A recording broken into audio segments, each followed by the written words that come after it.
सुशांत, सबसे पहले तो यही सवाल, क्योंकि डीजीपी मनोज भट्ट प्रदेश पुलिस के मुखिया हैं और जाहिर तौर पर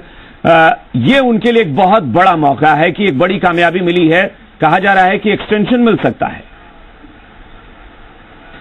देखिए, 31 जुलाई को डीजीपी मनोज भट्ट इसी साल रिटायर होने वाले थे और उसके बाद एक तरीके से चर्चाएं ये थी कि मनोज भट्ट एक्सटेंशन नहीं लेना चाहते हैं। उसके बाद नए डीजीपी को लेकर कवायदें शुरू हुई, कुछ नाम सामने आए, लेकिन जितनी बड़ी ये कामयाबी है उसके बाद जिस तरह के सूत्र हमें बता रहे हैं, जो संकेत हमें मिल रहे हैं, मुख्यमंत्री वसुंधरा राजे मनोज भट्ट को 6 महीने का एक्सटेंशन दे सकती है, इस तरह की खबरें आ रही हैं। क्योंकि राजस्थान पुलिस के लिए आनंदपाल को पकड़ना या उसको मारना बहुत बड़ी कामयाबी इस लिहाज से भी है क्योंकि राजस्थान सरकार के लिए भी एक बड़ी चुनौती बना हुआ था। खास तौर पे उसके बाद फरारी से लेकर अब तक हमेशा ये सवाल उठाए जाते रहे कि जब आनंदपाल सिंह को नहीं पकड़ा जा सका तो प्रदेश की बाकी कानून व्यवस्था का क्या हाल होगा। ऐसे में इतनी बड़ी कामयाबी और उस लिहाज से भी बेहद अहम है क्योंकि मनोज भट्ट लगातार इस पूरे ऑपरेशन की मॉनिटरिंग करते रहे हैं। एसओजी और राजस्थान पुलिस का जो सामंजस्य तालमेल बना के चलते आए हैं, जिलों की पुलिस का तालमेल एसओजी के साथ बना, उसका श्रेय भी मनोज भट्ट को दिया जा सकता है। तो एक कमांडर जो होता है, टीम का लीडर जो होता है, कामयाबी का सेहरा उसके सिर बनता है और इस कामयाबी के बाद हो सकता है कि मुख्यमंत्री वसुंधरा राजे उन्हें एक इनाम के तौर पे 6 महीने का एक्सटेंशन दें। जी अच्छा सुशांत,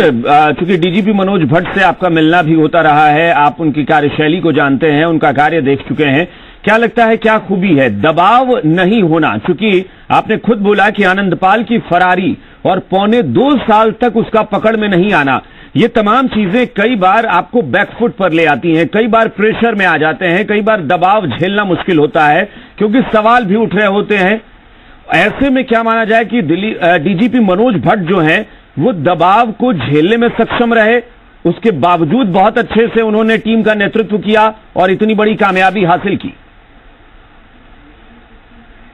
देखिए, आनंदपाल सिंह की फरारी एक ऐसा सवाल था जिसका हमेशा हर प्रेस कॉन्फ्रेंस में डीजीपी मनोज भट्ट को और गृह मंत्री गुलाब चंद कटारिया को सामना करना पड़ा है। जितनी भी प्रेस कॉन्फ्रेंस हुई है उसमें अगर पुलिस महकमा अपने अपराध के कम होने की बात को गिनाता रहा है तो पत्रकारों ने हमेशा पूछा है कि आनंदपाल कब पकड़ा जाएगा, और ये वाकई बहुत बड़ी चुनौती थी इस पूरे ऑपरेशन में।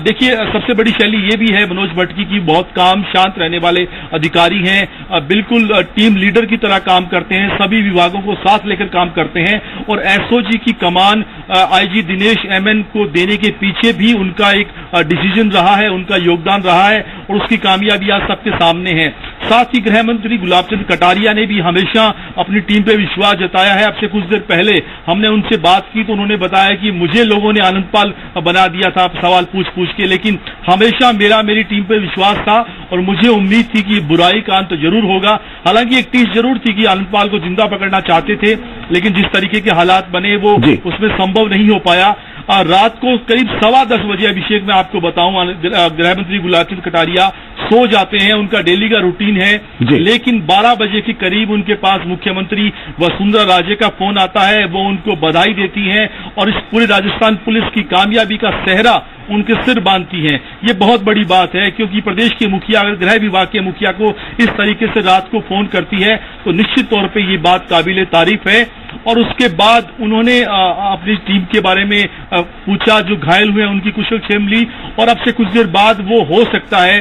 जयपुर में प्रेस कॉन्फ्रेंस करें। अगर उदयपुर रवाना नहीं हुए, अगर उदयपुर निकल जाते हैं तो आज प्रेस कॉन्फ्रेंस वो उदयपुर में करने वाले हैं।